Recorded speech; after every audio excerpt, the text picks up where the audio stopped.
Good morning and welcome to the regular public meeting of the Henry County Board of Commissioners for 9 a.m. Monday, August 20th, 2012. At this time, I'd like to call the meeting to order and ask for an acceptance of the agenda.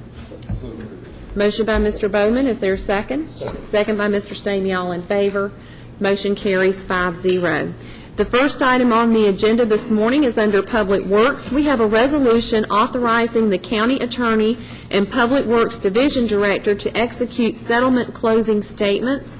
Our presenter is Terry McMickle, Public Works Division Director. That's Exhibit number 1 in your book. Good morning. Good morning, Chairman, board members. Our request is this morning to authorize and we probably need to make a change to this. I think it says the DOT Director. We probably need to change that to the Public Works Division Director, since I have both hats. I'm both the Department Head and the Public Works Division Director, so probably should change that. This is to sign the settlement closing statements on a normal project that's funded. Right-of-ways are part of it and funded. This just would simply authorize us to sign the closing statements instead of, much like I think Rocky has that same ability today on the SPLOST projects. Of course, again, if projects would be funded, we wouldn't make the decision to close parcels unless they were the appraised values and anything over that. Same guidelines that we currently have in place in buying properties would still occur. It's just to sign the closing documents. Ms. County Attorney, you will still be an active participant in this process, ensuring that the paperwork is accurate? Yes, ma'am. Yes, ma'am, I will. Does any board member have a question or comment pertaining to this item? If not, you have before you a resolution approving the authorization for the settlement closing statements, the HUD ones, and changing the last "now therefore be it resolved" to from the Department of Transportation Director to Public Works Division Director. And with that change being made, I'll look to the board for a motion.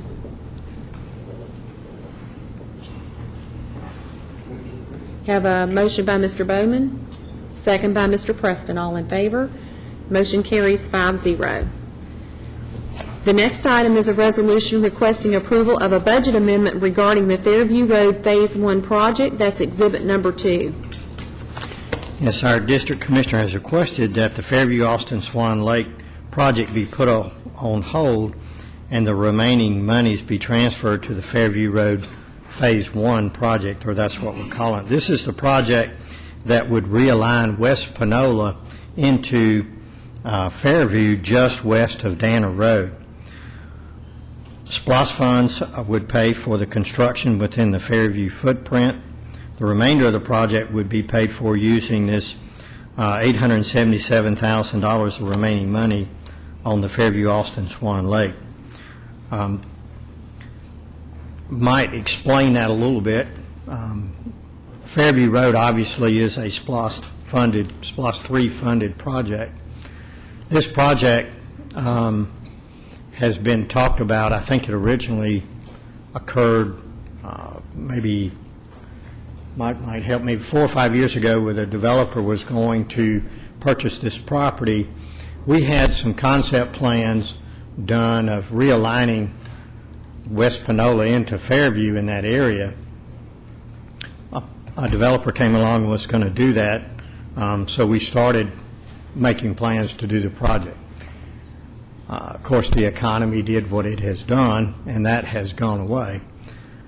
So this is an opportunity to complete that project. The part of it that we want to make sure we explain properly is anything that's along Fairview Road that would have been involved in the Fairview Road SPLOST project, the SPLOST funds would pay for that piece of it. So if you can imagine anything inside the Fairview Road footprint, SPLOST would still pay for that section of the project. Once West Panola comes up and swings in, everything that's outside of that footprint, these funds here would pay for it. So we're trying to make sure that we're very prudent in letting this capital fund money pay for that capital part that was not SPLOST related. and let SPLOST pay for the part that was identified in the SPLOST project. One other thing I might mention to the board, this resolution is wrote with $877,000. Over the last 3 days, we've done some checking. We may have to reduce that a little bit. We owe McGee Partners, the designer on the Fairview Austin Swan Lake, a little bit of money, and I think we can complete that set of plans for like $4,000 and have them on the shelf ready to go when, if the board elects to move this money. So it'd be ready to, to bid out. And we like 4 right-of-way parcels, 5 right-of-way parcels, I believe. So we want to put the project in kind of a condition where it could be, when it's brought back, completed and not have to go back and hire an engineer to finish up the plan. So a little bit of money, approximately about $10,000 or less, we want to hold back just a little bit. So I think on the resolution it says the proper things that it takes to, to make this happen, authorize the chairman to sign those. That 877 may have to be reduced about $10,000. So I'd like to make that. And we would get with Mike Bush on that and make sure we had left enough to finish everything we needed to do and remove the remainder part of the money if that's the wishes of the board. Mr. Holmes? Yeah, the reason why I felt it was important to move these funds, in the conversation with Rocky a few weeks ago, he said that we wouldn't have enough money to complete the West Panola portion of the Fairview Road project. We did have money in District 5's DOT budget to allocate towards West Panola Road. The reason why West Panola Road is important, not only to District 5, but to Henry County, is because we have a wonderful project coming into the county that's going to invest over $100 million, infuse over $100 million into our county, called Exigence. It's going to be a medical, retail, and restaurant campus coming to our community. The entrance for the project is going to be the new West Panola Road. That's the reason why this project is important. We just went through a tough budget period, basically because we're not bringing enough revenue into the county, and this project will help do that. So I hope the board will support transferring these funds so we can get this project going.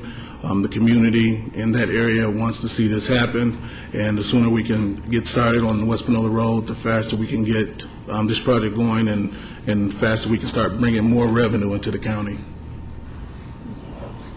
Does any board member have a question or comment? Mr. Stamey? Terry, you by chance bring that drawing? I remember one time seeing a drawing of when that road was going to come out. Do we still have that sketch somewhere? No, sir, I didn't think about it. I probably should have to have shown that, but I didn't bring it this morning. What I might add in that, if y'all are familiar with that area, West Panola hits East Atlanta currently. Just where that intersection hits East Atlanta, just north of there is the intersection of Fairview and Eastlake, and they're only 250, 300 feet apart. Those two signals are very, very close. We think over time those signals are going to just not able to work properly since they're so close. You don't have enough stacking room of cars between them, to operate real efficiently. So by swinging West Panola into Fairview, just if you know where Danner's at, it's just west of Danner.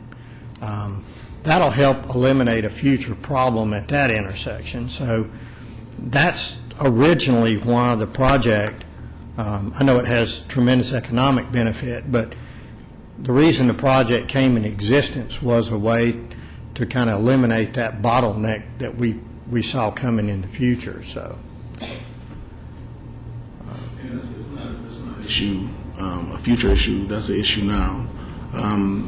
I've discussed with you over and over again trying to synchronize those lights to accommodate the amount of traffic that goes into that area, and we still haven't been able to accomplish it. We're still getting complaints. So there's too much capacity for that particular intersection now.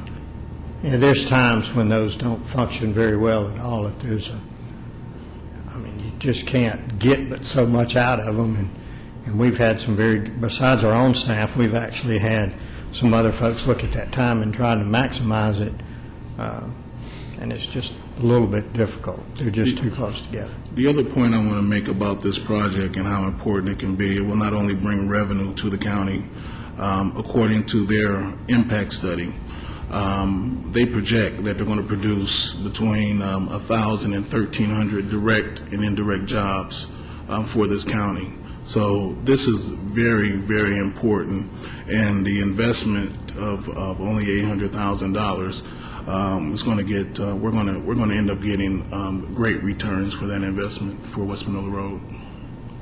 Terry, what is the timing on the Fairview project and the timing on this project? Are y'all synchronizing those to happen at the same time? Are you going to do one before you do the other? How does that look timing-wise? If I may, I might get Rocky to come up and get on the other microphone. And what I have asked on this one, since the Fairview Road project is a SPLOST project, these funds are DOT, they're not really DOT funds, they're capital funds from a while back, but they're not SPLOST, but capital. The way we were going to do this is basically we were going to give our money to SPLOST, or the budget, give the project budget, our money to that project, and let Rocky do it, so I'll let him talk about the time frames of Fairview and the West Panola both. Good morning, Commissioners. Talking about first, I guess, Phase 1 or the West Panola, we're looking at putting it out for bid around October, or receiving the bids 1st of October and start construction on 1st of November of this year. We do have all the right-of-way to accommodate this for Phase 1. On the big project on Fairview, we're about a quarter or a third on the right-of-way. We have acquired about 20 parcels out of around 60 total. So we're still in the process of acquiring right-of-way. Our goal is to get all the right-of-way by the end of the year. If that happens, then we can put it out for bid in January and then start construction in February. But that all depends on the right-of-way. That could be delayed 2 or 3 more months depending on the right-of-way. There's a lot of properties that are commercial, which means they're out of town, and trying to get hold of those property owners sometimes it's a little bit difficult. So if everything works together, at one point or other, both of them should be under construction at the same time. Rocky, can you discuss your ongoing communications with Exigence and the timeline on when, if these funds are transferred, when West Panola Road will be constructed and when they will break ground? My understanding from them, Commissioner, is that they will start at the same time. Of course, they're dependent on our project to start. So as soon as we break ground, they're supposed to be breaking ground. We have provided our plans to them, so they know how the profile and the road and the median openings are going to be located. The way we have designed this to West Panola is a 2-lane road with a median. So in the future, if we have to widen the project, the road, we can do it to the outside. So the medians will be in place, curb and gutter, and all the pipes crossing the road. And West Panola Road will be the entrance for both. Correct. And we'll, if West Panola goes faster, we'll have a temporary signal. We have designed it with a temporary signal in place just because of the volume of traffic that West Panola has. If it works out that we can acquire the right-of-way like we plan, then we can eliminate that portion and put the permanent signal in place and eliminate, like Terry was talking about, the East Atlanta, West Panola signal, which is currently not working that great. That signal will be coming out, and that section of West Panola will be closed. So the main road will be at the relocation portion. Now, Fairview is a pretty extensive project. How long is it, this is going to be a great inconvenience for a while to the citizens up there. How long is it going to take to complete that one? It's going to take between 2.5 years to 3, just about the same time as Eagles Landing. It does not have any bridges as big as, thank God, as the one on Eagles Landing, but there is a lot of utility conflicts. The footprint that we're working is much tighter. We don't have, I think we were real lucky on Eagles Landing that we had 200 foot of right-of-way. On this one, we only have 80, and we're acquiring to get 120. So it's going to be a challenge, and there's going to be a lot of night work.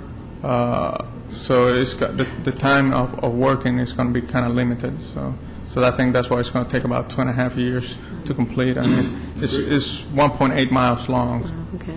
so it's pretty long. The great thing about that area, there are a lot of alternative routes to leave and come back to the Fairview community. So, I don't think that it's going to be that much of a problem. The construction is going to be that much of a problem over that 2.5 years. Any other questions? Mr. Bowman? Yeah, just, all right, so it's going to take 2.5 years.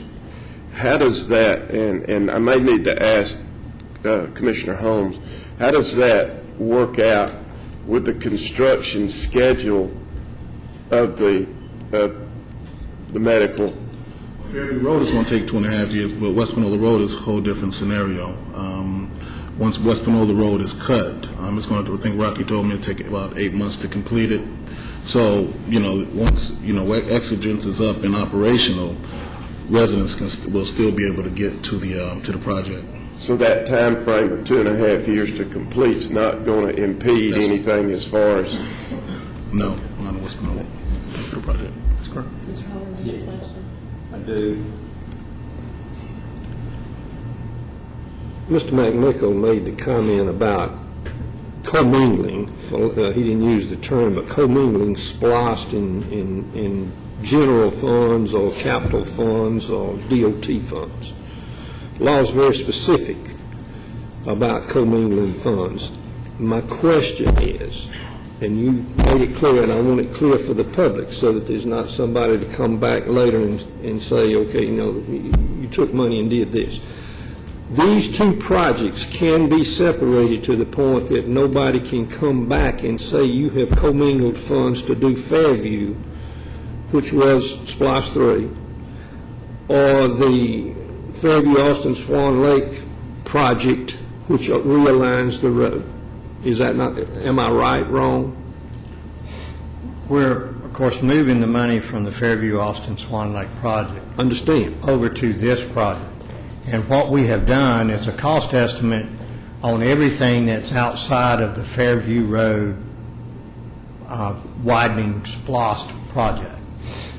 So anything that would have been done inside of that project originally, we'll still let SPLOST do that. I understand. The key to it is this. It's the commissioner's discretion if he wants to change projects from one to the other as far as local funding is concerned. The SPLOST funding has been designated for that particular project, and it will go on. Correct. We could not have taken the SPLOST money and applied it to the West Panola. That is my point exactly, and that's what I wanted to hear. To the West Panola Road piece. Well, let me. Last year, or I think it was early this year, the board did pass a resolution to include West Panola as far as Fairview, just because of what you were talking about early on about the realignment of. If we have not included that as part of Fairview, then it would be a problem with the signals at East Atlanta, West Panola, and of course Fairview at East Atlanta. So SPLOST, we did brought that resolution to the board, and the board did approve to allocate money for the design for the West Panola to be included as part. And it's nothing unusual to include certain roads to, as long as they make the main SPLOST project better. And this will, if we have built Fairview without fixing the issue a problem, because it is kind of a little problem now, and it will become bigger, that intersection of East Atlanta at West Panola. So the design was included as there was a resolution, and it was approved by the board. Now, what we're trying to do is to expedite, use capital or DOT capital funds to expedite that process of the construction, and that's why Terry's making clear, identifying the separation of where the money is going to be spent, because West Panola is moving the money into the West Panola, which was not, is a separate, I guess it's a different road name. But working with Fairview on the resolution that we brought earlier in the year, it was for the design. And like Commissioner said, there's not enough funds on SPLOST 3 to do everything at one time. And incorporating the money from DOT, it would help to be able to complete everything, both the Fairview, the 1.8 miles, and also the West Panola. All right. Are the funds, the $877,000 less the $10,000 that you referred to, is that enough funding to complete the project? We did an estimate, and the estimate was about $840. Okay. So we feel, of course, we'll know when we open the bids. I understand that. But of course, we'll bring that to the board for approval, and we'll have to see and weigh. But our estimate was that it was enough to be able to do it. Well, and the next question is, the $877,000, were those funds that are unencumbered specified for District 5?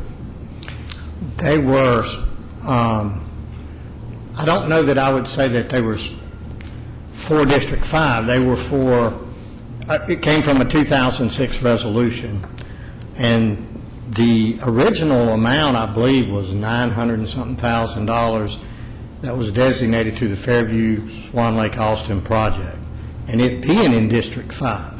Okay.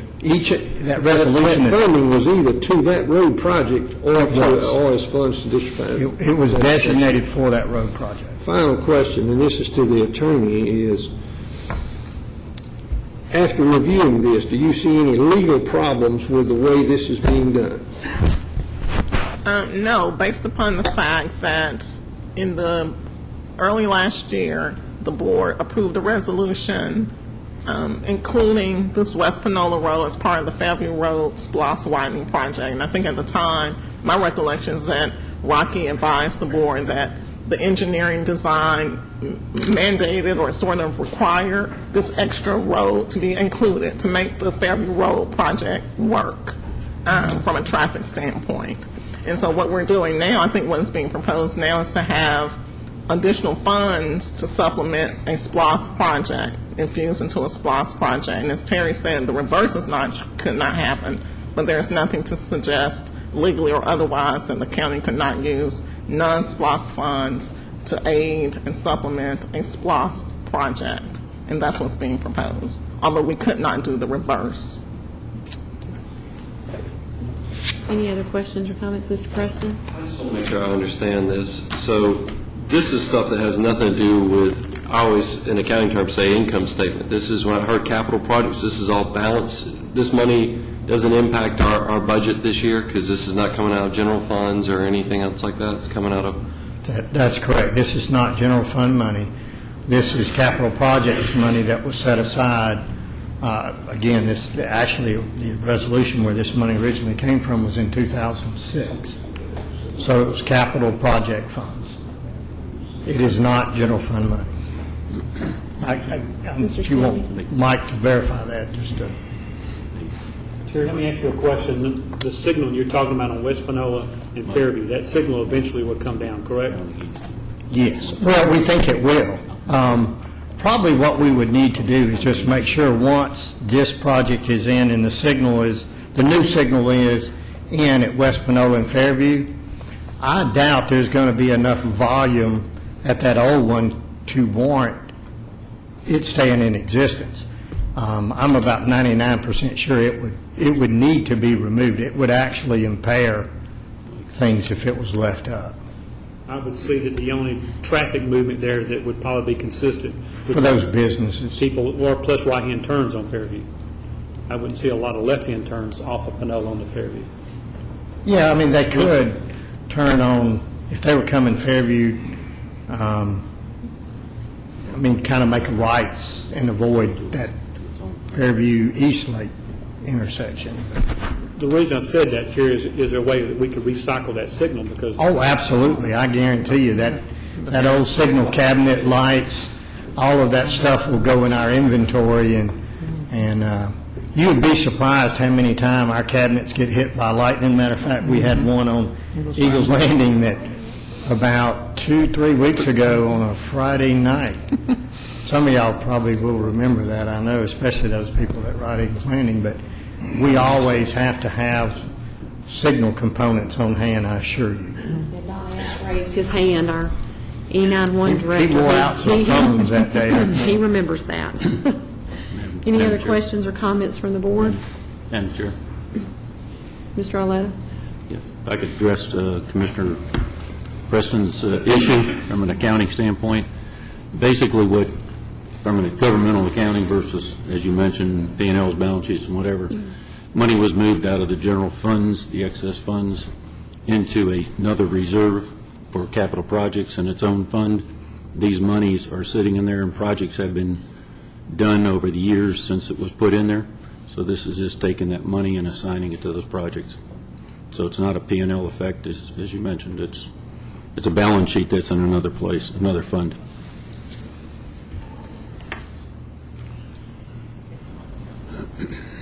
Any other questions or comments from the board? All right, if not, Mr. Holmes, since this lies in your district, I'll look to you for a motion. Okay, we have a motion to approve. Is there a second? Second by Mr. Holder. All in favor? Okay, motion carries 5-0. Thank you. Thank you. The next item is under Public Safety. We have a resolution requesting authorization to purchase fire turnout gear for a recruit class. Our presenter is Chief Bill Lacey of the Fire Department, Exhibit Number 3. Good morning. Good morning, Madam Chair and board members. The resolution that you see before you is to approve for the purchase of turnout gear in 15 sets. We currently have a contract with NAFCO for the provision of this equipment, and I believe that expires June 30 of 2013. The price is $26,421, and that will be for 15 sets of turnout jackets and pants. And this was an operational budgeted item It is for this indeed. fiscal year. Yes. Does any board member have a question or comment pertaining to this item? If not, you have before you a resolution authorizing the purchase of the fire turnout gear for the fire department. I'll entertain a motion. Motion by Mr. Stamey, second by Mr. Bowman. All in favor? Motion carries 5-0. Thank you. Thank you. Please, if you hold up just a minute, and Chief Nichols, would you come up, please?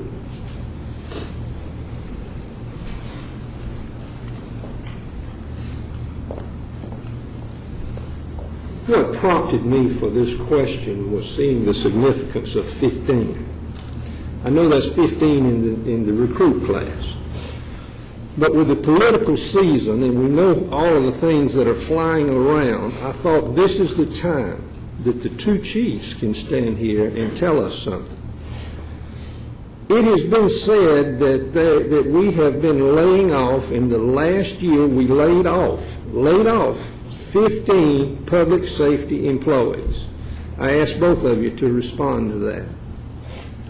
Have you had firemen laid off, Chief Lacey? We did not lay off firefighters this past year. Chief Nichols. We did not lay off any police officers. Okay. These are the things that mislead people so many times. There were probably 15 positions that were not filled within public safety. Is that not correct? Okay. It's just bad when people mislead people by giving not the entire truth in playing with words. These things bother me. Call it politics, call it whatever you want to, and I'm sure I'll get blasted, which I don't have anything to lose. I will get blasted for using this as a forum. This is not a forum. This is to enlighten the people who may not know the real truth in, and I want you to tell us one more time, did we lay off a public safety employee last year? Well, I ended up giving up 6 positions, and they were civilian positions. One was back in property and evidence that I did lay off. One was a civilian worker in our support services. I had what was called a community service officer, or CSO. I had to lay one of them off. And then the year prior to that, and I believe I've got my facts right, the year prior to that, I gave up 5 uniform positions to support a pay plan, which I lost the positions 2 years ago. But you got the increase in the pay plan. No, I did not. You did not? Chief Lacy, did you lose anybody? We laid off 2 positions last year and lost another position, but we did not lay off any firefighter positions. Okay, and back to Chief Nichols. Did you take an officer out of a car that would jeopardize the safety of our citizens with these cutbacks that you're talking about from civilians and property and evidence in various places? I did not take an officer out of the car, but like I said, I did. Several years ago, we were authorized for 249 uniform positions. Today, as it stands, I'm authorized for 229 positions. Chief Lacy. Similarly, we were authorized for 305 positions, and we're at 282 now. Part of that was positions that were never filled in 2000. I believe in 2007, we were approved for 17 positions, and we realized that the economy was going south, and we offered to give those up for that year. They had been approved, but they had never been filled. So that's how we started into this. And I'm glad both of you. And that's the similar scenario I was in also. Glad both of you were here at this point, because the 15 is what was significant. You have 15 recruits that you're getting out now, correct? Right, and those 15 recruits are filling positions that were vacated during the course of this past year. So we had people retire, we had people leave, go to other jobs. These aren't new positions, but they are existing positions, and we are back up to our normal strength, 282. But I'm glad that both of you were here to answer those questions, because I think it's something that the citizens need to know. Thank you so much. Thank you. The next item on the agenda is a resolution requesting approval of a lease for property at 613 Spraggins Memorial Parkway in Stockbridge. Our presenter is Major Mark Ammerman of the Police Department, Exhibit Number 5. Good morning. Good morning, Board. Yes, this property on Spraggins Memorial Parkway touches Valley Hill Park. It is a county-owned property, and what we're requesting to go into a new agreement with renting that property to a police officer. It is a new agreement. The police officer, it's a standard rental agreement for the officer. The only real exception would be the pay. The officer would be expected to pay $200 a month. In addition to the pay, he would be providing security services for the park. In front of you in Exhibit A outlines all the security services. He'd be patrolling the park. He'd be on call 24 hours a day for the park. He'd be a point of contact for any youth associations to the park, be in charge of doing any reports or investigations in the park. We've had officers up there for years. It definitely serves as a good deterrent for the park and the immediate area. This is great. I know we had Officer Brayboy up there alone, but having both Officer Brayboy and Officer Green up there will have an impact on deterring crime from that particular area. There have been a lot of complaints, especially during baseball season. So hopefully this will help reduce those complaints and the crime in that area. Yes, sir, I believe it will. Thank you. Any more question or comment? Mr. Stamey. Tanya, have you had a chance to review this, and is this the same lease agreement we signed last year? It is. It's very similar. It's some tightening to the language, but it's very similar, sir. Thank you. All right, if there's no further questions from the board, you have a resolution before you approving the lease agreement for the property at 613 Spraggins Memorial Parkway, and I'll entertain a motion. Motion by Mr. Holmes, is there a second? Second by Mr. Bowman, all in favor? Motion carries 5-0. All right, the next item, I actually skipped one, so I'm going to back up to the resolution requesting approval to retire a canine and enter into a lease with the handler for the care and maintenance of the canine. Our presenter is Lieutenant Scott Gray of the Police Department, Exhibit Number 4. Good morning. Good morning. How's everybody? Come before you today to ask for the approval to lease K9 Rex out to his handler. K9 Rex has served our department for 7 years. He's a 10-year-old Belgian Malinois. He's developed some medical issues that's going to cause him to have to be retired. I believe in your packet you'll see where the handler, Mr. Hart, Jason Hart, one of our officers, has gotten his letter from his insurance company covering the county, and I'd ask for your approval of the retirement. Does any board member have a question or comment? Mr. Bowman? How long was this dog in service, Lieutenant? 7 years. 7 years. 7 years with us. He's 10 years old total. He's developed hip dysplasia and cataracts in the eyes, which is causing him to go blind. And the handlers of these dogs, even though these dogs are, they're specifically trained for that particular handler, isn't it? I mean, that, not too many other, you couldn't really put him in the adoption ring. So. Right. You couldn't put him in the adoption. Given probably myself and Major Ammer would probably be the only other two that have been around dogs enough to be able to get near him. So. All right. Thank you. Mr. Holder, you had a question? I do, and I'd ask LaTanya, the attorney, this. I know in number 8 it talks about indemnification of lessor. You're comfortable that if this dog, that it does hold the county harmless, is that correct? It does, although there's a maximum, I think, policy insurance on their limits on the insurance provided, up to $300,000. So that's the limit of the homeowner's policy addition that the officer will obtain. So anything above that, there will be some exposure to the extent the officer is not personally able to satisfy judgment. So there is slight exposure. Any other questions or comments? All right, if not, you have before you a resolution approving the retirement of the K-9 with the Henry County Police Department and entering into the lease with the handler for the care and maintenance, and I'll entertain a motion. Motion by Mr. Bowman. Is there a second? Second by Mr. Preston. All in favor? Motion carries 5-0. Thank you. Thank you. All right, Major Ammerman, you get to walk back up here again. Sorry about that. We have a resolution requesting approval of a lease for property at 873 Fairview Road in Stockbridge, and that's Exhibit Number 6. This is the same situation, except this is a renewal lease agreement with Officer Brayboy, who's been doing the job already up there. He's been doing a good job up there, and I haven't heard any complaints about the services he's been providing up there. Any questions or comments? If not, you have before you a resolution approving the renewal of the lease agreement for 873 Fairview Road, and I'll entertain a motion.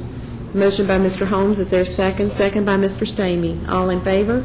Motion carries 5-0. Thank you. The next item is a resolution requesting approval of a performance partnership agreement with Georgia Emergency Management Agency. Our presenter is Don Ash, Director of EMA, and that's Exhibit Number 7. Good morning. I brought a lunch. Good morning. How are you doing? Good morning, Commissioners. This is the annual PPA agreement with Georgia Emergency Management, wherewith we receive funding for the operation of the Emergency Management Agency for Henry County. You will notice that this is an increase over previous years due to the census number, so it's almost double what we receive, and these funds go directly to the operation of our Emergency Management Agency. Does any board member have a question or comment pertaining to this item? If not, you have a resolution before you authorizing the execution of this agreement. I'll entertain a motion. Motion by Mr. Bowman, second by Mr. Stamey. All in favor? Motion carries 5-0. The next item is a resolution requesting authorization to purchase information sharing, presentation, and conference software. That's Exhibit Number 8. Good morning. On this item, this is a part of the technology grant that we seek and we received through Congressman David Scott's office. The purchase is through View2. It's a product that we will use in our emergency operations that help merge information as well as conferencing during a disaster. The total cost of that is $26,901.15. The total grant was $175,000. Does any board member have a question or comment pertaining to this item? If not, you have before you a resolution approving the purchase of the information sharing, presentation, and conference software. I'll entertain a motion. Motion by Mr. Holder, second by Mr. Bowman. All in favor? Motion carries 5-0. The next item is a resolution requesting authorization to renew an agreement with Harris Corporation for software maintenance. That's Exhibit Number 9. The software maintenance agreement is for our 800 megahertz public safety radio system. There's a reduction of over last year, and that is due to the fact that we did a system upgrade, and as well as there will be no enhancements to this year. So last year it was $50,000, this year it's $30,000. And the source for the funding for this? It's part of our annual budget. It's in our Annual budget? Okay. We need to add that to the resolution with a funding source for that. Mr. Holmes? Recently, I've been getting a lot of complaints from Palisade Point subdivision in northern Henry County, and we've had to ask that our officers spend a lot of time in that area because of break-ins. And one of the officers told me that, they're not in that area that much because there's no communication. Are there plans to correct that problem, or what are we doing? We do have some coverage issues in the far north end of our county. That will be corrected by either an upgrade to our system. What we did when we made our first step to upgrade our infrastructure, that was the first step. And the next step will be to add new sites, which may be a requirement in that area, an additional site for coverage in that specific area. Is that what we get from Harris Communications? That's correct. It will be through Harris Communications. All right. Any other questions or comments? Okay, if not, you have before you a resolution approving the renewal of the software agreement with the addition of the funding source added to the resolution. And with that, I'll entertain a motion. Motion by Mr. Bowman, second by Mr. Preston. All in favor? Motion carries 4-0. And if you would note, Commissioner Stamey had stepped out. Thank you. The next item is a resolution requesting authorization to renew an agreement with Harris Corporation for radio maintenance, Exhibit Number 10. This is our annual maintenance contract for our public safety and our countywide radio system. As well, there is some reductions due to the system upgrade. The funding source for this also is included in our annual budget. The total cost of it is $508,983.79. And Madam Clerk, if you could also add that language to the resolution as well. Are there any other Are there any questions or comments pertaining to this item? If not, I'll entertain a motion for the renewal of the Harris Radio Systems Maintenance Agreement. Motion by Mr. Holmes. Is there a second? Second by Mr. Bowman. All in favor? Motion carries 4-0. Please note that Commissioner Stamey is still absent from the room. The next item is a resolution requesting approval of a memorandum of agreement with the Georgia Department of Public Safety for use of property for an antenna receiver space, and that's Exhibit Number 11. This is actually a renewal of a lease where we provide space for public safety for the state radio system, and this site is at Old Jackson Road. And it's a $1 lease. There's no liability for the county if, for some reason, their equipment is damaged in any way. Are they responsible for their own repairs and maintenance of that? Absolutely. There's actually in the system, they're isolated from us. They have their total separate system, so we're not exposed to them. All right. Any questions or comments pertaining to this item? If not, you have before you a resolution for the agreement between Henry County and GEMA, and I'll entertain a motion. Motion by Mr. Preston, second by Mr. Holmes. All in favor? Motion carries 5-0. The next item is a resolution requesting approval of memorandum of agreement for the Georgia Forestry for use of a communication tower space, and that's Exhibit Number 12. This memorandum of agreement is a renewal for use of the tower located at Station 1 for use of Georgia Forestry for their communication system. It's a $1 lease agreement. Any questions or comments pertaining to this item? If not, you have before you a resolution approving the agreement, and I will entertain a motion. Motion by Mr. Holder, second by Mr. Stamey. Before we vote, is there a dollar amount in here? $1. $1. Is it in the resolution? It's in the contract. Does it need to be in the resolution? Madam Clerk, if you would add that to the resolution for the sum of $1. All right, Mr. Holder, did you make the motion to approve that? Would you amend it to add the $1 verbiage? Okay. And do we have a second by Mr. Stamey on that? Yes. Okay. All in favor? Motion carries 5-0. The next item is a resolution requesting approval of the statewide mutual aid agreement with GEMA, Exhibit Number 13. The statewide mutual aid agreement is a document that's shared throughout all emergency managements and Georgia Emergency Management, that in the event of a disaster, we can deploy resources as well as ask for resources through the State Operations Center and through surrounding jurisdictions. Does any board member have a question or comment pertaining to this item? If not, you have before you a resolution approving the mutual aid agreement. Motion by Mr. Holder. Is there a second? Second by Mr. Bowman. All in favor? Motion carries 5-0. And Don, the final one for you. This meeting's been all about you today. We have a resolution requesting award of a proposal for consulting services for the hazard mitigation plan. That's Exhibit Number 14, and I see you have been joined by Mr. Gray of our purchasing department. The hazard mitigation plan is a plan that we have to adopt and revise every 5 years.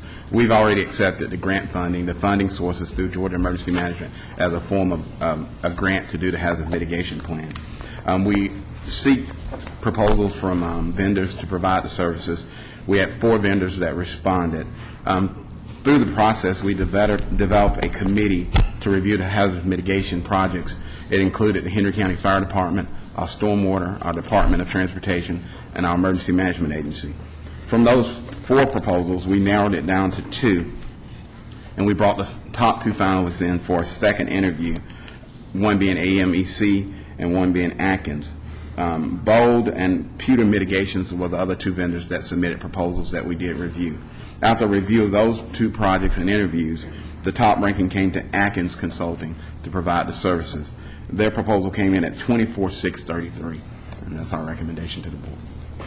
And before voting, there's a typographical error on the bid tabulations you have. It has been corrected. I'd like to hand you all a clean copy, please.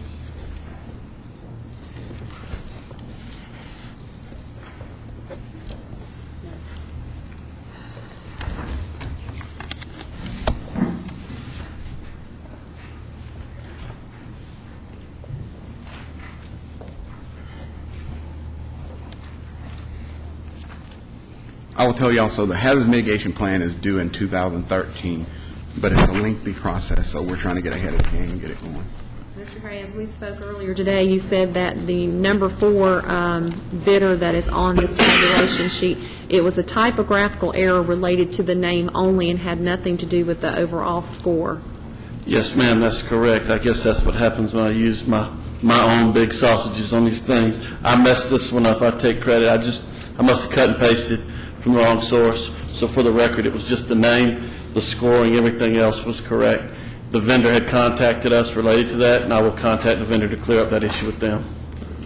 Does any board member have a question or comment pertaining to this item? If not, you have before you a resolution authorizing the contract between Henry County and Atkins North America, and I'll entertain a motion. We have a motion to approve by Mr. Bowman and a second by Mr. Holmes. All in favor? Motion carries 5-0. Thank you. Thank you.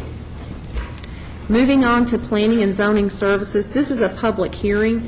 An ordinance to amend Chapter 2, Section 2.04.01, parking and storage of major recreational equipment in accordance with Sections 12.02.11 and 12.03.00 of the Henry County Unified Land Development Code.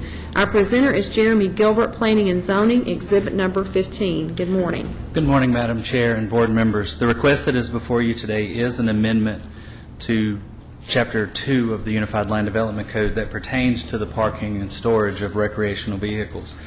Currently, the Unified Land Development Code states where a recreational vehicle can be parked or stored on any residential lot. It further expounds that on a corner lot that it can't be in the side yard of the street side. Planning staff did review ordinances from surrounding jurisdictions, Gwinnett County, Cobb County, DeKalb, Douglas, and Coweta, and found that none of these jurisdictions regulated a corner lot any different than it regulated a standard lot. This request was presented to the Zoning Advisory Board on July 12th, and the Zoning Advisory Board did recommend approval, changing, taking out corner lots on the street side to allow someone to park their RV in the side yard, even on a corner lot, just as it would on a regular lot. Upon further review after the Zoning Advisory Board recommendation in your packet, there is some additional language that staff is proposing that just clarifies that the vehicle being parked on the street side, that it wouldn't impede any sight distance. It would still have to meet the requirements in Chapter 8. And also adding information as far as that where the ordinance allows temporary living that can be approved by the administrator in an RV, that they would also have to have services to facilitate that temporary habitation, including the solid waste disposal and any trash and waste containers, and all that has to be approved by the administrator. With that, I'll answer any questions that the board has on this. Does any board member have a question or comment? If not, this is a public hearing, so at this time, I know we did have one citizen that signed up to speak in this portion of the meeting. Mr. John, is it Steele? Steery. Oh, Steery, I apologize. And your address is 363 Arbor Ridge Parkway. That's correct. Sharon. Good morning. Good morning to you. Good morning, gentlemen. We were approved by the homeowner association to extend our driveway to the side so we could park our RV there, and unaware, I guess they were unaware of this ordinance that you had, but we went to great lengths and spent money to do this, and then we found out about the ordinance. So I'm here to ask you to allow us to, since the homeowner association approved everything, to go ahead and approve the parking of my vehicle.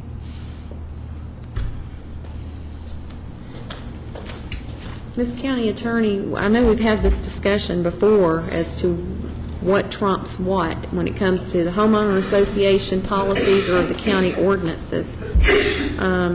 What is your opinion in this situation? Would the homeowners association have the ability to approve them under their covenants to continue to park where they're parked? The homeowners association would have the right to file suit against anyone within that subdivision that violates a covenant that prohibits this type of vehicle. So I believe that that would be a matter, a private contractual matter between the homeowner who wants to put this major recreational equipment there and the homeowners association to enforce those covenants. And so the county's ordinance or ordinance change would not do anything to impair that particular restraint based upon the private covenant. But if the county ordinance is more restrictive than the neighborhood covenant, which one would prevail? You're comparing, in this case, the homeowners association rules, the covenants that run with those lands will be a matter of private enforcement between those individuals. And our ordinance could not impair the covenants that run with that land. So if the homeowner got permission, even though the county ordinance says one thing, if the homeowners association granted him permission that was contrary to the county ordinance, he would be allowed to go with what the homeowners association has stated to him. That's my question. Yes, ma'am. To your question, if the homeowners association relaxed its rules or changed its covenants, and the county ordinance also allowed this type of activity to occur, then it would be my opinion that you could place that vehicle in the subdivision. Yes. And that may be something that the county's changing its ordinance may be an impetus for the homeowners to change their covenants. I'm just not sure. They would have to get private counsel on that to advise them on how to best deal with that issue. Any board member have a question or comment? Mr. Holder? Question, Mr. Sterry. And Mr. Sterry, didn't the homeowners association allow you to do this, and they were not aware that the county disallowed it? Apparently, sir. Okay, so the homeowners association in this case had no problem with it, but then the county did, so that's why they stopped it. Okay. That's all. This is more of a house cleaning type thing, as we have communities where, we're not taking away. Some communities don't want, an RV in there, but we have quite a few new communities that actually that's completely acceptable, and I think that's why this is more of a house cleaning to rectify what's in the code and make sure that as long as your homeowner association's fine with it, that we don't get in the way of that either. One of the things we had discussed too had to do with people who used RVs if their home was being repaired from storm damage and or if they were doing home improvements, which would necessitate them to have one of these on site. And we were concerned that our ordinance prohibited that, and we certainly didn't want to do that. And so I see that that's being addressed here as well. Mr. Stamey? Chairman, what is the zoning of the subdivision? I know we're not doing this clarification here for a particular development or him or anything like that, but what is the zoning of the association of his community? I believe his community is zone PD. It's part of the Westridge development there. So it would be zone plan development. I believe it has an R3 component of that plan development.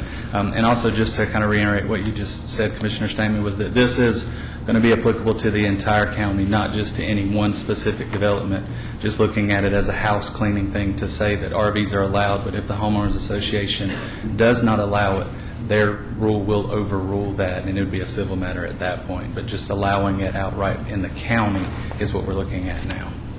Jeremy, this same scenario, sitting on an acre and a half on an RA subdivision with the same road frontage on both sides, how would it be addressed? Currently, the way the ordinance reads is even on a corner lot in an RA subdivision, the current ordinance would not allow it to be parked in the side yard. It's regardless of lot size. It can't be on the side yard of the road side, and that's what we're hoping to alleviate, to look at all lots the same. If there's enough room to have it, whether it's a corner lot or a standard lot, that you'd be able to park it in the side or rear.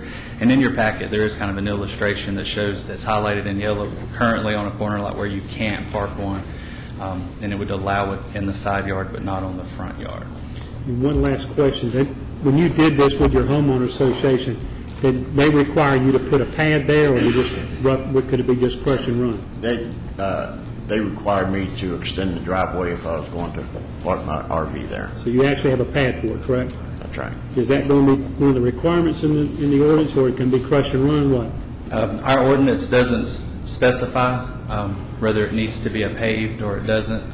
Language could be added that if it's in a subdivision that has paved driveways, that it would require to be on a paved pad, because it is broad to all zoning districts where it may be outside of a subdivision where a driveway may not be paved. We didn't specify that it would have to be on a paved pad. That is something that could be added if the board would like.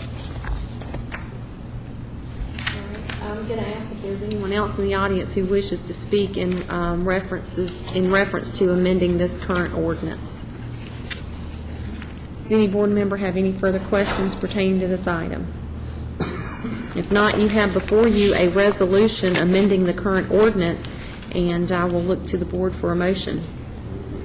Got a motion to approve by Mr. Holder. Is there a second? Second by Mr. Preston. All in favor? Motion carries 4-0. Thank you. Thank you. All right, the next item on the agenda, approval of minutes for the May 15th regular meeting, the May 21st and 30th called meeting, and the June 4th regular meeting. Are there any additions that need to be made to those minutes? If not, I will entertain a motion to approve those. Motion by Mr. Holmes and a second by Mr. Preston. All in favor? Motion carries 4-0. Before we move on in the agenda to the appeal hearing for the Wrecker Service, I would like to move public comment up because this could be a lengthy meeting, and I certainly don't want our citizens to have to sit and wait through that. So if I could indulge the board to move those public comments up, I'll entertain a motion to amend the agenda and move public comment. Motion by Mr. Holder, second by Mr. Stamey. All in favor? Motion carries 4-0. All right, the first citizen we have signed up for public comment is Michael Lunsford of 198 Rowan Drive in McDonough, and he's here to speak today on proposed road improvements. Good morning, and you have 5 minutes. Good morning. I'm Mike Lunsford. I live on Rowan Drive, and this past week, the property owners of Rowan Drive were surprised to see Henry County surveyors out there surveying. This road has only a 30-foot perspective right-of-way. There's no real right-of-way there, as to speak. The road only serves 5 houses, and to see this road widened, smoothed, the property owners that I have spoken to, and I have spoken to 6 of 8, and they have signed a petition saying that we don't want to see any improvements to the road. It's I'll call it reclaimed asphalt, paved road. It's not smooth asphalt or anything, but it only serves 5 houses. And as a parent of a special needs child, people use this as a cut-through road. They run very fast down it already. And to smooth it out and to have it, basically it's going to be a drag strip. And from what I have heard from DOT was that the last road count they had on there for 5 houses, there was over a 400-car road count. We see no need for the county to waste its time, resources, and taxpayers' money to pave this road. I have spoke to Mr. Stamey and Mr. Bowman about this because this road lands on a district line. So Mr. Stamey had told me that he was not aware of any project going on. And DOT had told me that it had initiated with Mr. Bowman. And we, the property owners, would just like it out there that we would hope that the wishes of the actual property owners along the road would resonate, that we don't see any need for it. Point of clarification, the new map that goes into effect on January 1st is in District 4. Well, as of right now, it's in District 3. Actually, I think if we can have the county attorney, once the map was adopted, that map is the map. It really don't change. So we didn't vote. I didn't vote that map in this last election. You voted in District 3? I voted in District 3. I had a choice between Mr. Gary Barham, Mr. Tony, and I forget who else it was. That's real interesting because your vote was totally irrelevant because once that map was adopted, and you tell me I'm wrong if I'm wrong, but once that map was adopted, he was officially in District 4. Is that not correct? We adopted the map with an effective date of January 1 for the new lines. However, we also sent up for separate pre-clearance to the Justice Department a list of all the precincts that were immediately changed. So the precincts should have changed so that the votes would be applicable to the new lines that will become effective January 1 of next year. Which you should have been voting for. Your vote shouldn't have went there, just for your information. But anyway. Well, the county website still shows it as that. That's where I voted. So if that's wrong, then I don't know. Maybe the whole election is wrong. I just wanted, because you did make a point of it in our conversation, and another point of it here is that once the map was adopted, that was the map. Because I had a number of people on Airline Road that contacted me and said that they were, in District 4 now. I have had people that have asked that not to repair the road, basically. It's the first time, I'm going to tell you, it's the first time I've ever had anybody call me and tell me, don't touch my road, we like it just like it is, which was fine. I didn't have a problem with that. I was not trying, Commissioner Stamey, I was definitely not trying to step over into your boundary lines. I just assumed, because the map was adopted, that it, it's just like Aiken Chafin Road is just the opposite. Theirs is in the same condition that yours is in, and I've been getting calls regular about when we're going to fix their road. So when you contacted me, you caught me off guard, because I've never been told, hey, stay off my road and leave me alone, So having said that, I told you I'd look into it, and I have, and you were going to get me a petition. Yes, sir. And, well, let me rephrase that. I didn't talk to you the second time. I just left a message on your machine. So, but I mean, I have, 6 of the 8 property owners, I could not get in touch with 2 of them. oh, that's okay. The thing that, the thing that, one thing that was made comment on is that there was going to be this perception, because my family lives on Airline Road, that therefore I'm doing it for my family, which was totally wrong. I'm not doing it for my family. Truth is, I don't like going that way, because when you make that left-hand turn in that hard curve, if you ain't careful, somebody run over you. Now, I have been down that road, but I enjoy going the other way. That's just me. And, from a perception standpoint, I was going by strictly that I'd gotten some calls and asked what in the world could be done. And when I rode down it, I mean, it's a mess.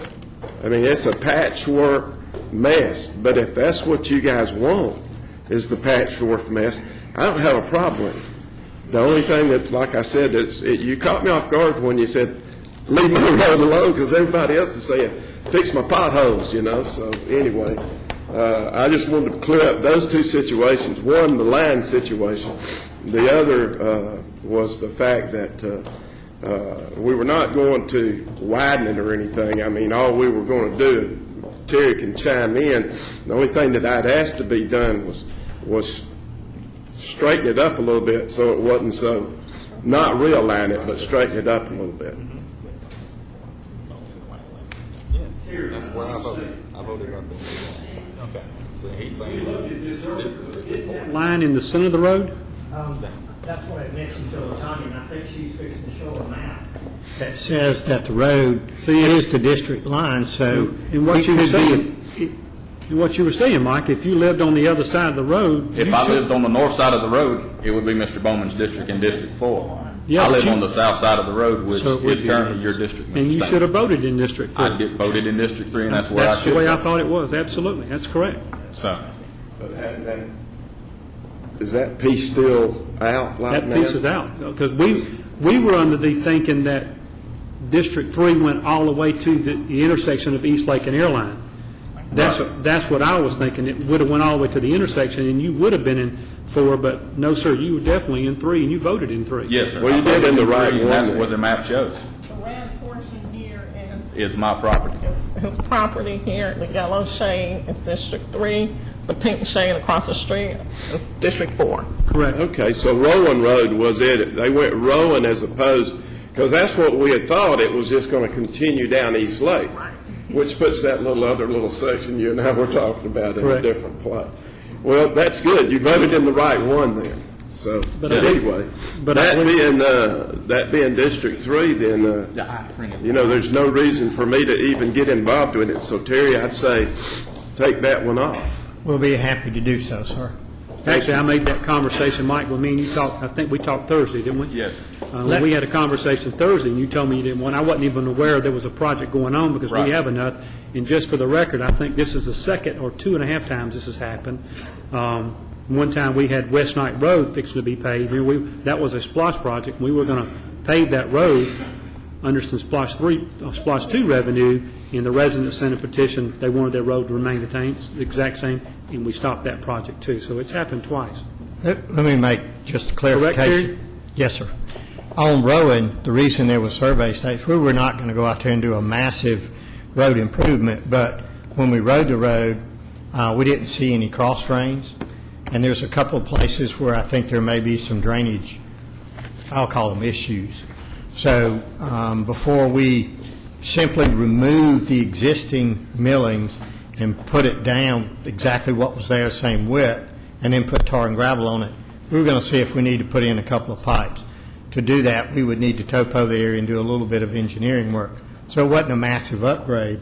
And I'm sure anytime people see surveyors, I don't blame them. If I see stakes in my yard, I'm going to think the worst scenario. So I'm sure that's what prompted that. But just so the commissioner knows that we were clear on the original intent was to put back exactly what was there.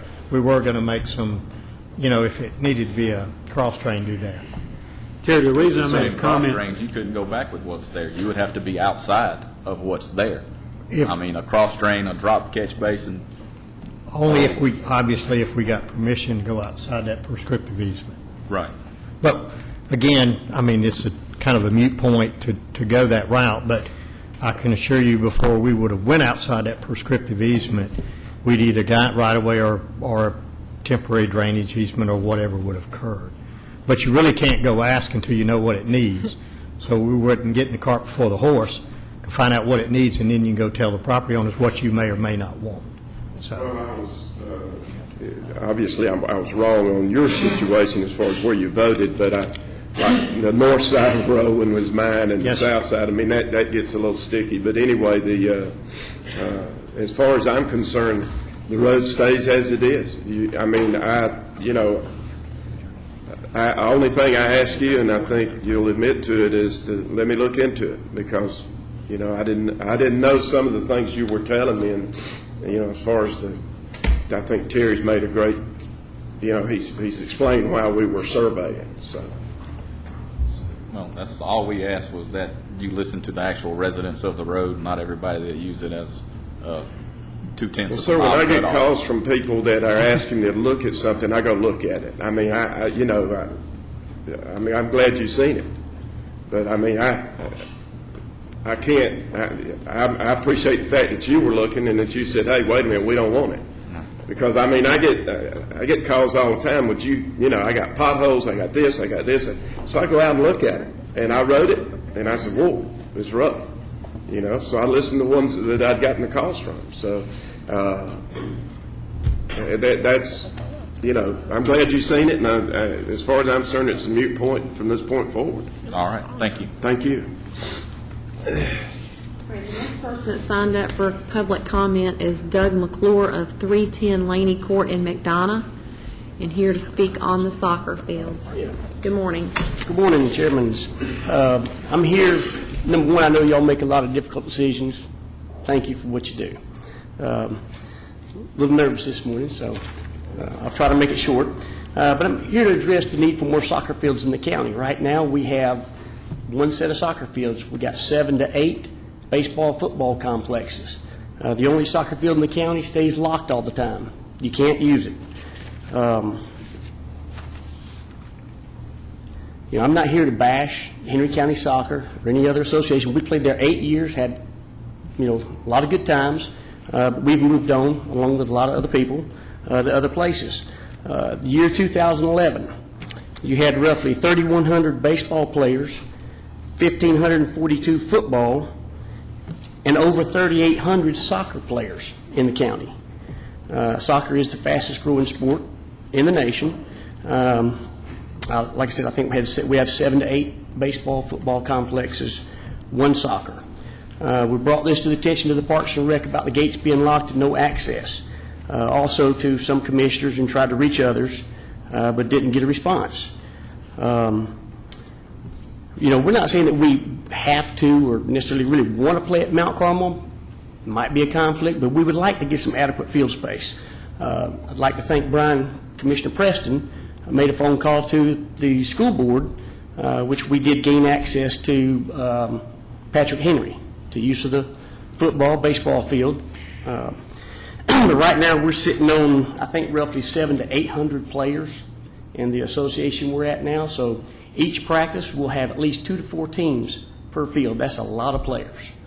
Most of your baseball, or maybe most of your football associations in the county are going to have 225 to 500 players. Each park has roughly at least 4 fields. We're running short of space. Not knocking the Patrick Henry, but we're having to do a lot of work up there. We've got to get with Georgia Power, get the lights turned on, have to have porta potties, doing tree trimming, grass cutting, a lot of stuff to try to make the fields look presentable, so when other counties come to our place to play, it's nice. We can make a good impression on them. Like I said, not complaining. We appreciate any help we can get. Yes. Tim's not here, but the question for me is that the only park owned by Henry County that's locked? And why is it locked? If I can respond to that too, we play all over the state.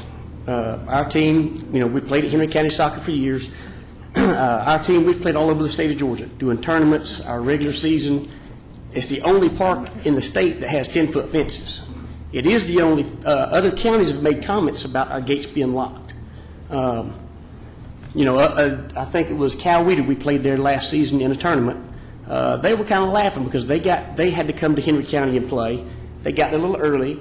They wanted to get out on the field, do a little playing around. They couldn't. Gates are padlocked. Did anybody tell you the reason why the park was locked? I don't know. No one's really said. I think they said it could be an issue of vandalism or whatever, which there's Peachtree City, Fayette County, all counties typically have, like we used to have across the road over here, the short poles with the cables run between them to keep automobiles off. The fences, like I said, 10-foot fences, lock gates.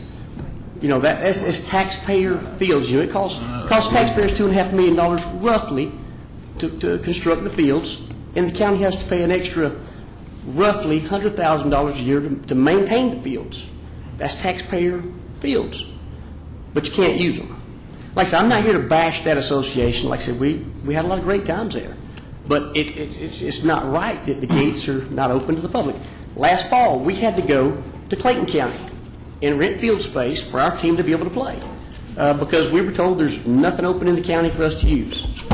We're a growing association out of Stockbridge, originated from the Stockbridge United Methodist, but we're having to branch off. It's growing too fast. There's no reason why, and everybody up there agrees, we could turn at least 1,500 to 2,000 players within a year. We can't really advertise up there because we don't have field space. We have one field. There's one field there at the church that's dedicated for soccer that the Soccer Association up there built themselves, not the church.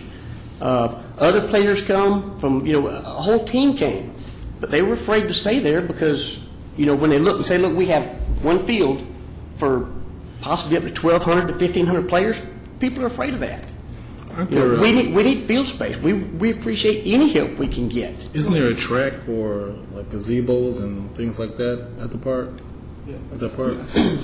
Offer a little clarification. I didn't want to take away from your time. That's fine. I've actually been working with Henry County Soccer. I've had quite a few meetings with them. I've had meetings with Doug, had phone calls, and the gates aren't locked. The park is open, but there is a lease with the Soccer Association because they've made some significant improvements to the property, and we've had some problems with vandalism in other areas. I have had several meetings with the Henry County Soccer, and they've actually been very forthcoming in offering to even donate some equipment and open up some other areas outside of the areas they've improved. So none of the playgrounds, the dog park, none of that stuff is restricted. It's just when you actually get to the improved areas, there has been, they've put some fences around it to protect their improvements is what's been presented to me. I have tried to work with Doug on getting him securing him some other resources, and we're talking about it. I mean, this is nothing set in stone, but we obviously want to respect leases and other things that we've made with organizations, and we involve Tim in all this, who's head of Parks and Rec, because we trust his experience. That he's trying to do the best thing in the best interest of the citizens, as well as keeping those parks in good use. Well, I'm sure this conversation will continue beyond today, and we appreciate you coming and sharing in public comment. And the county has continued to grow, even in spite of the recession that we're in, and we're seeing more and more needs for these types of facilities, and still part of the growing pains. But we'll definitely continue the conversation with Commissioner Preston and with the county manager and with Tim Coley, and see what we can do to help find some facilities for the use of your association. Yes, I also want to thank Tim. We were able to use Warren Holder Park in the spring for a practice field, and we shared Banks Road in the spring for a game field, which worked out great. We're just asking for assistance on, some more field space. I think the county deserves it. The residents and the players deserve it. Thank you. Doug, have you had an opportunity to go and address the rec board? No, I think Mr. Holder, I met with him before, and because we did get a list from the first time we met with Tim. And I'm not bashing Tim. I think he does a great job. But Tim did give us a list of things that the county requires to recognize you as an association, because at the time, and still to this day, it's considered Stockbridge United Football Club, the part of Georgia soccer that we're in. And I know the county, in order for them to, I guess you'd say, help us out with field space, you have to be recognized as an association. Mr. Holder did make a call to Tim and tell him to get us on the next rec board meeting, because we have all the information in order and ready to go to present to the county. Well, we never received a call. That was back, I think, in February of March, after our fall season. And, we hadn't had the opportunity to take that before the board. Or we can bring it to, y'all, if that's what we need to do to get that recognition. And were you ever part of Henry County soccer and y'all broke off? We were. Our team, my daughters played there for 8 years. I coached. Like I said, we had a lot of great times, but sometimes you don't always agree. We found out about this other association. We moved up there. It's a super organization. Henry County Soccer is a good place as well. But we feel quite at home up here. It's a growing. They're running an awesome program up there. But like I said, we're afraid to try to grow. We don't have room. Henry County Soccer used to be the only association for years here. Now they're not. You're growing. I think last season we had, I think it was over 800 players. This season we were projected to have as many as 1,200. But of course, like everybody else, our numbers are down mainly because of field space. If you can't show field space, if you build it, they'll come. But if we don't have field space, people are afraid to show up. They're afraid to come. They don't want to commit because they don't know where they're going to get to practice. They don't know where they're going to get to play. That's a big fallback. That's the only thing holding us back. We could be easily 1,500 to 2,000 members strong quickly. I know Salem Baptist Church has a huge recreation facilities behind their church, and they cater to Salem Baptist Church. Yes, sir. And they cater real big to the rec, to the soccer division. And there's several hundred kids over there. I might be well underestimated that, but yes, several hundred there, and maybe that would be an option that y'all could share. I don't know, but the problem is when you have other associations that birthed off other associations, and you sign your letter of commitment with the present association, and the other guy kind of gets left out, and there's another whole other division of people that's getting left out, and that's lacrosse. Lacrosse is also competing from the same fields that soccer are. Yes. And they're real fast growing right now, especially in Henry County. So you're all competing for the same turf, and you also got the football going on and right now too, and y'all play soccer and you got lacrosse training, so there's a lot of people competing for just a little bit of turf that we have laying around the county. But thank you for coming. Thank you. Mr. Holder.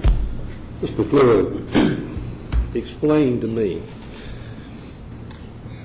when you talked to the Tim and you made the comment, you never got on the rec board agenda.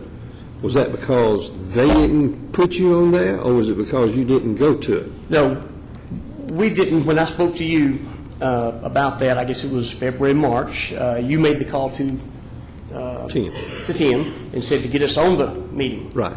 We never received a call. We never received any information about a meeting. We didn't get the...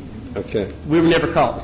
Like I said, I'm not here to get to... I understand, but the point I'm making is I want to know if the rec board or Tim or whomever with the Recreational Association or the rec department, if they didn't notify you or if you just didn't choose to go to the meeting. That was my point. That's we would go. We would go, but we were never notified of the meeting. That's my point.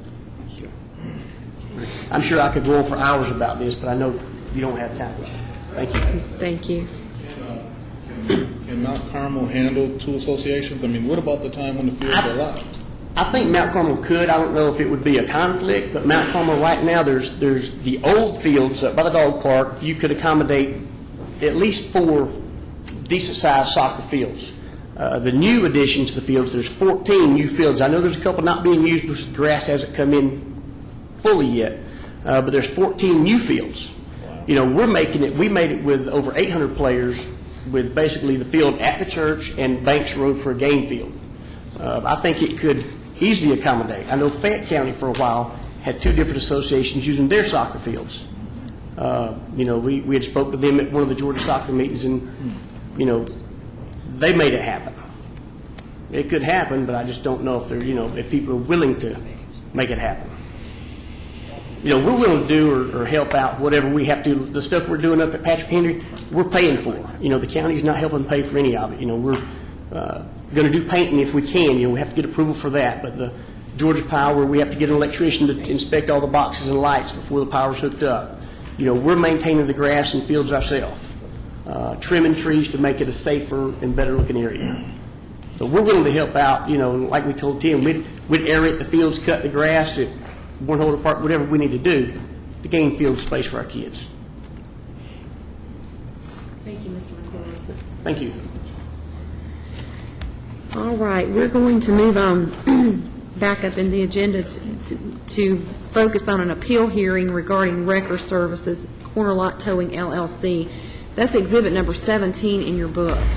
And just to, since we don't do these very often, just to give you an idea of how the hearing will be held, Corner Lot has appealed, I think, their removal from the rotation to the Board of Commissioners. We will allow each side to present their case, 15 minutes for each side, and then a time for questions and answers, at which time the board can make a decision on whether or not they are going to uphold the revocation of corner lot towing, whether they're going to reverse the decision, or whether we're going to remand the case back to the Wrecker Service Committee with conditions and directives. So at this time, Mr. Holder. Before the hearing starts, I want clarification.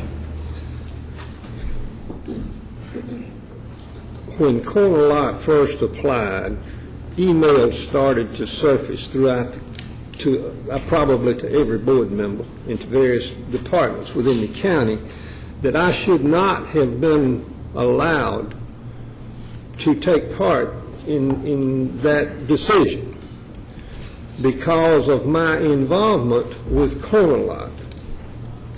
And I want the attorney to pay close attention to what I'm about to say because it's going to determine whether or not I'm qualified to hear this or not. The only involvement, if you want to call it an involvement, is the fact that I do lease the property adjacent to the property that Corner Lot has their business in Locust Grove. The property is owned by my father-in-law.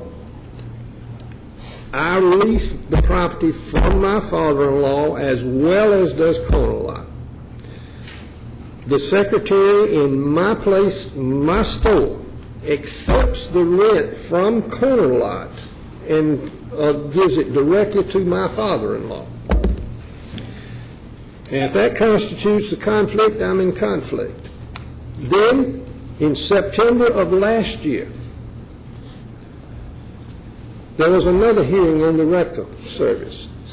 I have missed one meeting in 16 years on this Board of Commissioners. My wife was having surgery that day. Emails started to fly that they didn't have a representative, that I should have been there to take a stand. I'm sorry, I could not be here that day. I don't apologize for it either.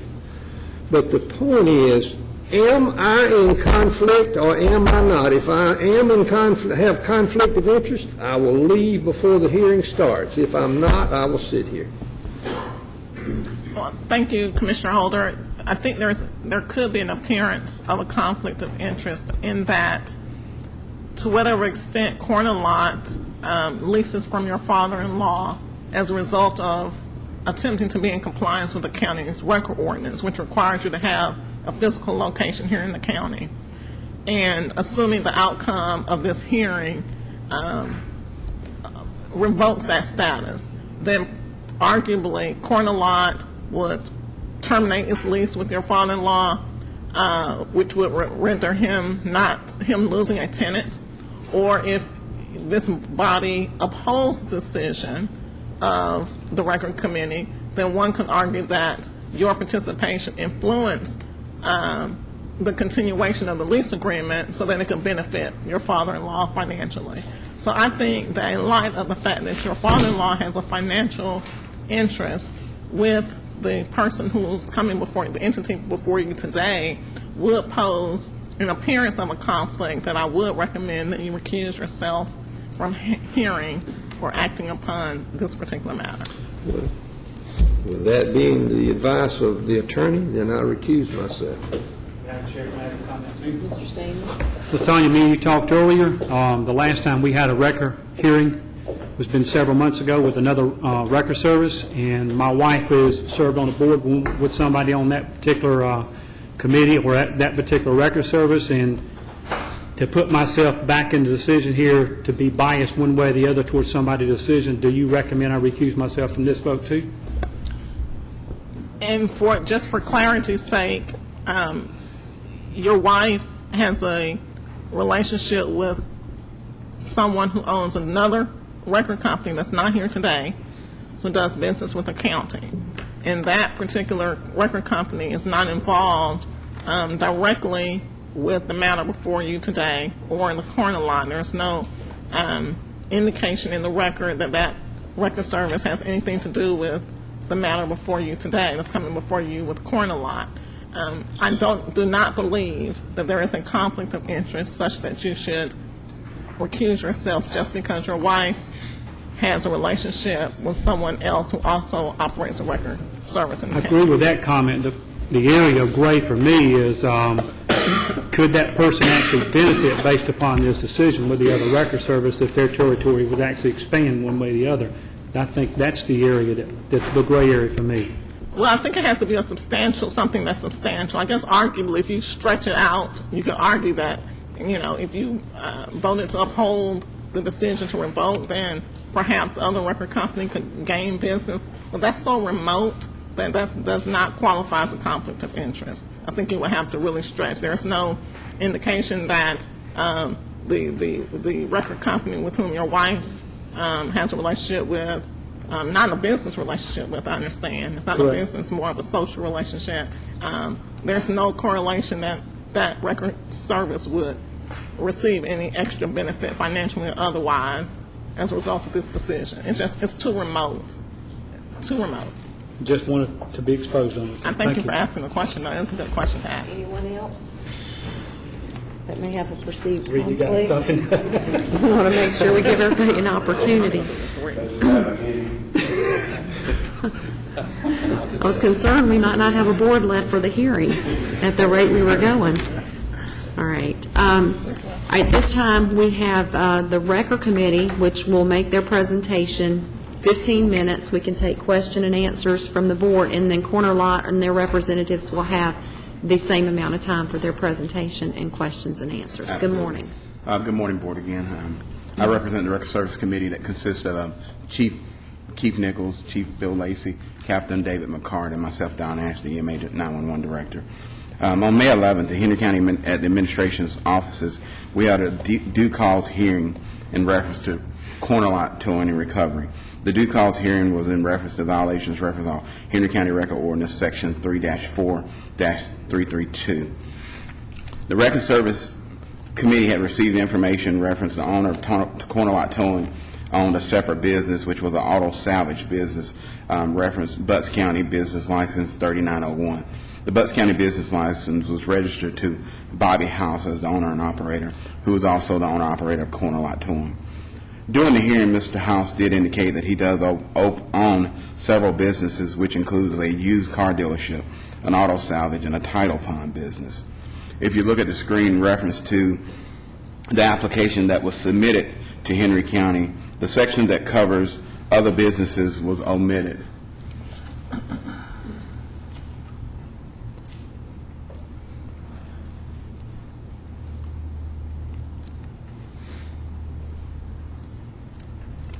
During our hearing, we were able to question, as well as our county attorney questions, corner lot in reference to the omission of the application. At the time, they advised they were not aware of who had completed the application that was submitted. At the close of the hearing, Mr. Wandering, the attorney for Corner Lot, requested some additional information from the Record Service Committee. All information has been submitted to them via an email that afternoon. The Record Service closed the due cause hearing, and the Corner Lot counsel representing Corner Lot wanted to review the information and submit some additional information for the committee to consider. On June 18th of 2012, we received a request from the attorney counsel from Corner Lot to provide some specific information that he and Corner Lot would like to submit additionally to the committee to be considered in that decision. We did request them to expedite that decision so we could close out this hearing. On July 3rd, the counsel from Corner Lot submitted a request for a 20-day extension and submitted a response to the Record Service Committee. The committee did agree and received a written response. On July 20, 2012, the committee received a written response to the due cause hearing. It was reviewed by our legal counsel and reviewed by the committee. On August 6th of 2012, the Record Service Committee agreed that Corner Lot towing should be removed from the approved list of towing services for Henry County. The committee found that Corner Lot has ownerships in businesses that are direct listed in our record service ordinances under 3-4-332A. And upon further review of the application, which was submitted by Corner Lot, the committee that found the omissions were pertinent questions in the initial application that should have been given to the committee for review and consideration from approval. And we'll take any questions from you. Okay, so just to make sure that we break this down in as simple terms as possible, the application that was submitted by the representative of Corner Lot failed to disclose that they also owned a used car dealership, auto salvage, and a title pond business, which should have been on the application, and they did not do that. And under our ordinance, do we allow record services in the rotation if they have these types of additional businesses associated with them? Or we're just going just on the fact that they did not disclose that on their application? There's some questions in our ordinance that specifically speaks to the ownership of auto salvages and those type of businesses, and that's what we question them about in regards to in the hearing, specifically auto salvage and used parts dealerships.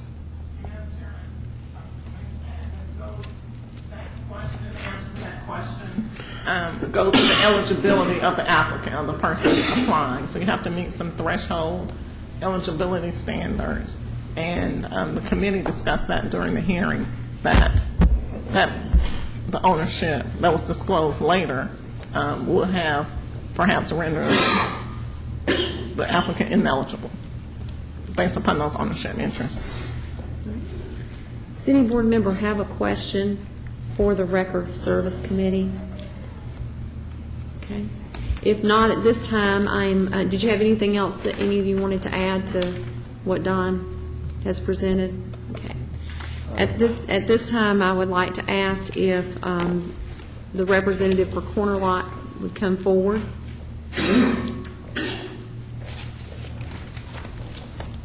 And if you could please state your name, and you have 15 minutes for your presentation. Thank you, Madam Chairman. My name is Kevin Wandren. I'm here on behalf of Corner Lot Towing, LLC. I want to thank the commissioners this morning for your time. Corner Lot Towing has been an approved record service for Henry County. They've been towing for approximately a year now. During that time, they have had no customer complaints concerning their services or their fees. I would point to the ordinance in this case because this ordinance was adopted, and the intent of that ordinance was to provide reputable record services to serve Henry County for the protection of the public and for the offering of record services at reasonable rates. The application that was submitted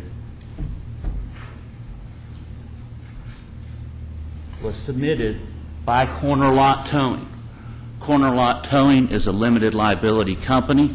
It is registered with the state of Georgia. It has a distinct legal existence. It is a person. It is a legal person that is the applicant in this case to be listed on the record towing service. Did each of the commissioners, were you provided with a copy of the appeal letter that was submitted? Okay. And that is made reference to in our appeal, that Corner Lot Towing LLC is the applicant. It is a legal person. It does not own any other businesses. It does not own a salvage business. It does not own a title pond business. It is strictly a towing company.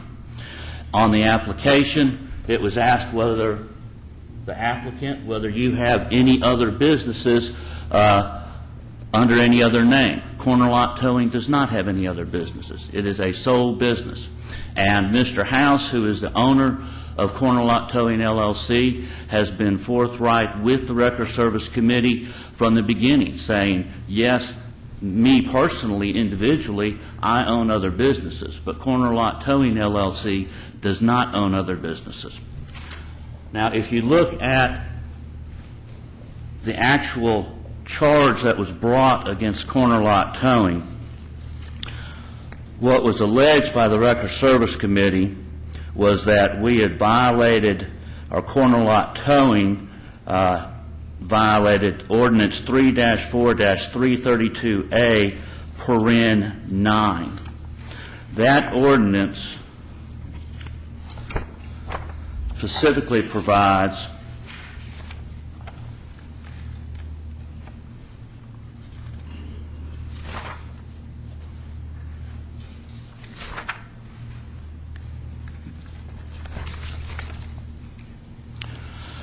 certification given under oath that the applicant does not, nor does any member of the applicant's staff, own or have interest in or receive any compensation from a body shop or any vehicle repair business or automobile parts provider. The decision of the Record Service Committee in this case that was issued on August 6, 2012, does not find that Corner Lot Towing LLC owns any of those businesses. What the decision says is that Mr. House stated that he did in fact own a salvage yard and used car dealership currently being operated in Butts County. That finding we would like this board to overturn for two reasons. First, Mr. House is not the applicant that's serving Henry County. It's Corner Lot Towing LLC that is the applicant that's approved on the license. Secondly, on the face of the decision, they found that Mr. House owned a salvage yard and used car dealership, neither of which is a body shop, a vehicle repair business, or an automobile parts provider. And if you looked at the letter I sent in, there is a specific definition under Georgia law for auto salvage businesses or auto graveyard businesses that define it and does not include that as an automobile parts provider. Therefore, we think on the face of the Record Service's decision, it does not fall within the ordinance or does not show a violation of the ordinance. The other thing that we would bring before for the Commissioner's consideration, and this was discussed with the Record Service Committee, is that this requirement under the ordinance, number 9 of the ordinance, that you have a certification, that requirement doesn't seem to have any reasonable relationship to the intent of the ordinance, meaning that the intent of the ordinance is to make sure that record services are providing appropriate services to the citizens of Henry County. And if you will note on the application, nowhere on the application does it require the certification that they're pointing to in this ordinance. The application requires applicants certify no ownership or indirect interest in any other record service firm being considered for participation in the police duty record service program. Applicant further certifies that its manager has no ownership of direct or indirect interest in any other record service firm being considered for interest. So the application that was submitted to the Record Service Committee never requested any information that's now being alleged as a violation. And certainly, there's no evidence here that Mr. House or Corner Lot Towing LLC had any other interest in any Record Service Committee. So we think under the application process, we've complied with the ordinance. We think, in fact, Corner Lot Towing has complied with the ordinance. But the other issue that raises a question is, why would the ordinance exclude anybody that owned a body shop or a vehicle repair business or automobile parts business? What rational relationship does that have to the intent of the ordinance? Because when we looked at it, we thought that clearly is a restraint on trade, because it's not prohibiting any type of conduct. If the effect or the intent of the ordinance is to make sure that towing companies provide a certain standard of service, then they can list out any requirements that they need for that service. But simply to say because you, or even further, any of your employees, have any interest or receive any compensation from one of those businesses, you're automatically excluded, we think is a restraint on trade. Now, certainly, if that ordinance, number 9 of this ordinance, said that if you are white or any of your employees are white, you cannot be part of this record service, everybody on this commissioner would have no problem saying, you can't do that, that's discriminatory. If it said, if you are Methodist or any of your employees are Methodist, I'm Methodist, so I'm going to use them as an example, that you can't be on the Record Service Committee. Every commissioner here would say, that's discriminatory, we can't do that. Well, what you've done in this case, or what this ordinance does, is it says, if you own these certain types of businesses, no matter how good your company is, you can't even be considered to be on the Henry County Record Service, and then the ordinance doesn't provide any reasonable rationale as to why those people should be excluded. And if you'll look at my letter, I think I've cited there certainly is case law out there that talks about record rotation list and them not constituting a property right.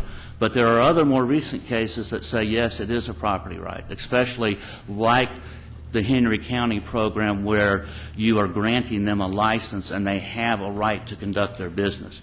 And when you have that type of situation, the courts look at that and say, is this a restraint on trade? Are you prohibiting somebody from pursuing their legitimate business? And so we asked the Record Service Committee to look at that issue, and obviously they don't have the authority to do anything about that with the ordinance.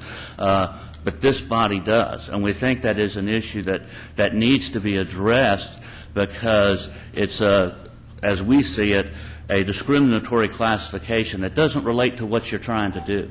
I mean, what you're trying to do is get record services on there that are providing a good service.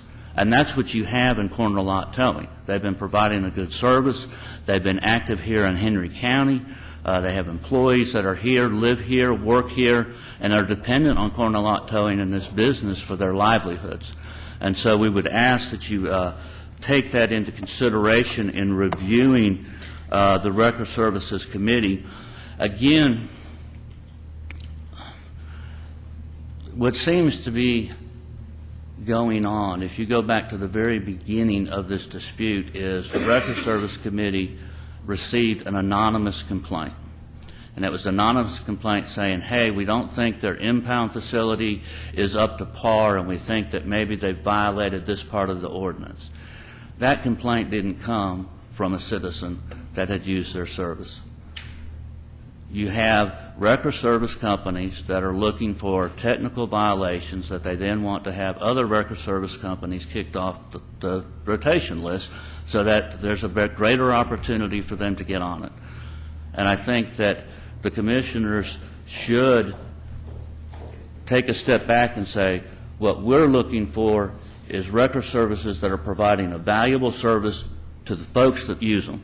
And as long as we have no customer complaints about those services or about those charges, we're not going to go in and try and find technical reasons to throw off a company that's doing a good job for the Henry County Record Service and for the citizens of Henry County. And in this case, there was not one issue, there was no evidence presented that corner lot towing has not fulfilled every requirement that it's been called to do under the record ordinance, that it's not responded to every call, that it's not been courteous to the customers it served, or that it has not charged reasonable services for the services that it's provided. And so therefore, we would ask that, one, either the commissioners just overturn this decision, place corner lot towing back on the record rotation list with the finding that corner lot towing does not own any body shop, any car repair facility, is not an automobile parts provider. They are the applicant, they are the legal entity providing the service, and they clearly fall within the ordinance. If the commissioners are not inclined to do that, we would ask that you remand this case back to the Record Service Committee on this issue of the ordinance and whether what type of business you own has any relevance to the actual applicant and the services that are being provided. Again, we think that you don't have to go that far because the applicant is Corner Lot Towing LLC. It's not Mr. House. And the only finding by the Record Services Committee relates to Mr. House and not to Corner Lot Towing. And with that, I'll answer any questions that the commissioners may have. Does any board member have a question? Mr. Preston. I noticed, because I hear your point on the business when that part wasn't filled out, but why under the corporation did they also not list the principals? Because, you know, if you're making the case that it's standing as its own entity, I mean, there's a question that specifically addresses if it's a corporation, it's the principals, and that was listed. That was empty, too. Well, it lists, if you look at subparagraph B, it says name all parties having a financial interest in firm, corporation in the past 2 years at the bottom of the first page, and Mr. House is listed there. Right, but that was also, but there was a question if a corporation lists names of all principals, so that was just erroneously left off? It was either erroneously left off, or since it was a limited liability company, they didn't think of listing members as opposed to principals. Okay. Any other questions? Okay. Don, did you have something else you wanted to add? Yes. Let me just bring up a couple more points, please, for you.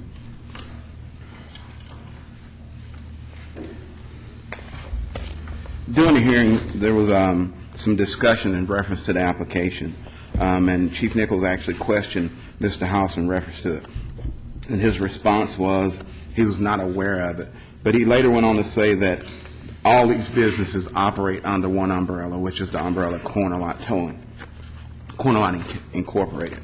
Secondly, he talked about, in reference to the used parts dealer, and let me speak to you to the intent. Part of what we deal with in the record service ordinances in our county, these record services are dealing with our citizens and people who travel through Henry County. So we have a great concern that in the event a vehicle is towed in or held and then later sold for parts. So during the hearing, we did question Mr. House in reference to the auto parts business. And direct question, we asked him, if a person came in and wanted to buy a used auto part, would you sell it to them? And he said, yes, that constitutes a used auto part sales or dealership.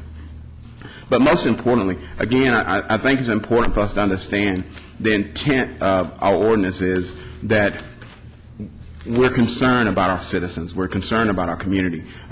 Where we don't have a specific complaint on corner lot, there is an area that if a vehicle is impounded and say the citizen cannot recover that vehicle, at some point those parts could be sold as used. So that's our intent. Can I respond to that? Certainly. Thank you. Two issues that I think you raised. One was the salvage yard may sell an aftermarket, or somebody can come out there and get a part off a vehicle, and thus it is an automobile parts dealership. That's not how it's defined under state law. If you go to a convenience store out here on 75 and you pull into one of those convenience stores, you can go in there and you can buy an automobile part. You can buy a headlamp for your car. You can probably buy battery cables. You can buy emergency supplies. That doesn't mean that convenience store is an automobile parts dealership. That's a very specific thing where you are in the business, and that's where your profit comes from, is selling parts for the repair of vehicles. That is not what the salvage yard does. The salvage yard comes in, takes vehicles, dismantles those vehicles, and then sells those parts like the alternators or the brake cores or anything else to those distributors, and that's their income stream. Any type of, somebody's got a 1959 DeSoto or whatever, and he's got a salvage one out there, he'll allow him to come get a part, but that's not his business. Secondly, they talked about, well, we have concerns that if a vehicle's impounded, that maybe the parts will end up at Mr. House. If you're familiar with the abandoned vehicle statute of this state, there is a very specific and detailed procedure you have to go through. Once you get that vehicle, within 3 days you have to find out, you have to submit to the state for details of who owns that vehicle. Once you get that detail, you have to send a letter not only to the owner, but anybody that has a lien interest in that vehicle, saying that you've impounded that vehicle and telling them what the fees are. If those fees are not paid within 30 days, you have to send them a second certified letter saying that the vehicle is now declared abandoned and that they have a chance to redeem that vehicle through a magistrate court proceeding. After you do that, you have to file with the magistrate court to have that vehicle declared abandoned. The magistrate court then has to review that, make sure that everybody's had proper notification, and then it can foreclose that lien. So there is multiple backup safeties that you have to follow before you can ever have a vehicle declared abandoned. But when it is declared abandoned, then you have to go through the procedure of selling it. And when you sell that vehicle, it has to be done at a sheriff's sale that's certified. The sheriff certifies what those funds are. You then have to deduct your fees from towing the vehicle, and then any other money that's left over, you either have to send to the owner if you know who it is, or you have to give it to the county. So there are protections in place for businesses, and corner lot towing follows those procedures meticulously. And so we don't believe that that's a reason for our concern to say, well, they shouldn't be on the list. All right. So what we want to, what we're going to... Just one last thing. He did reference the abandoned vehicle policy, but doing direct questioning during the hearing, we specifically asked Mr. House, if you impound a vehicle, liquidate it, is there an opportunity that if someone comes into your business and want to buy an alternator off that vehicle, would you sell it to them? And he said yes. And in our hearing, that's where our concern is. This is a vehicle that's been liquidated and impounded by the county and later disposed of. He said he would sell that part. That's where our concern is. Okay. So if we back up to the fact that under our eligibility standards, initially, had the application, LaTanya, you can come up, had the application included the relationship in some way, shape, or form to a used car dealership, a salvage dealership, or a title pawn, under our ordinance, they would not have met the eligibility standards and would not have been put on the rotation initially. So we're going back to what, if that application had been filled out completely, in all likelihood, we're not here disputing the service that they have provided. We're not here complaining about exorbitant charges or anything else. We're going back to the eligibility requirements or standards that the county has in place. And the county's goal is to try to assure that the citizens are in no way, shape, or form going to be subject to some type of abuse or the services being misused. It's a stopgap measure to prevent a problem down the road. Would that be a fair assessment? Yes. All of my notes, you mentioned everything that I was going to come up here and say. Madam Chairman, you're absolutely correct. That is the standard, the eligibility standard. The committee was deprived of the opportunity, had that information been placed on the application as is required in the ordinance, the committee in its due diligence will in all likelihood have inquired further of the applicant. The committee was deprived of that opportunity, and so when the committee later found out, the due cause hearing was held in order to make the inquiry, not to just take corner law off of the list automatically, but they did its due diligence during the hearing to find out exactly how those businesses operated and the possible conflicts that would exist with respect to the actual rotation list itself. So you have stated the purpose and policy of that restriction very aptly. And let me just back up too, Mr. Wangren's, the ordinance does not restrict corner lot towing from operating its business. Corner lot towing is absolutely able to operate a towing business in Henry County. The ordinance at issue today is what is the corner lot towing eligible to be on the county's rotation list. That's a separate inquiry. And being on the county rotation list is a privilege. It is not a right. In order to be on the county's rotation list, you have an absolute right to set the standards, qualification standards, for the entities that will be on the rotation list. So I don't want the misimpression to be that the county is prohibiting someone from engaging in trade, because that's totally not the case. And just so our citizens will understand why we're even having this conversation, because it doesn't relate to the ability of the owner to operate his business in the county, but to be on a county rotation, that means if there is an accident or an incident, a wrecker company would be contacted by someone who is under the employment of Henry County to come and to clean up the wreckage or to tow the vehicle. And so there is a responsibility on county government to assure that anyone we place a call to is going to meet a particular standard that we have outlined in our ordinance. Yes, ma'am. Okay. And Madam Commissioner, just one point, and that is nowhere in the Henry County ordinance does it say that you can't own a salvage business or a used car dealership. That is not the language that's contained in the ordinance that was brought before the Record Service Committee.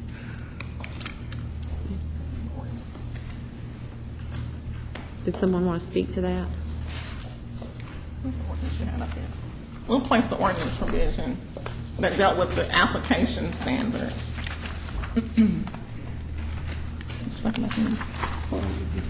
The large one. The section is Section 9. It says certification given under oath that applicant does not, nor does any member of the applicant's staff, own or have an interest in or receive any compensation from a body shop or any vehicle repair business or automobile parts provider. And that applicant does not, nor does any member of the applicant's staff recommend body or auto work to a third party, and that applicant does not lease any property from the owner of a body or auto shop. The three categories are body shop, vehicle repair business, and automobile parts provider. It does not say auto salvage. It does not say used car dealership. And we've provided you the specific state definition of what an auto graveyard is. Does any board member have a question of either the Record Committee or the representative of Corner Lot? All right.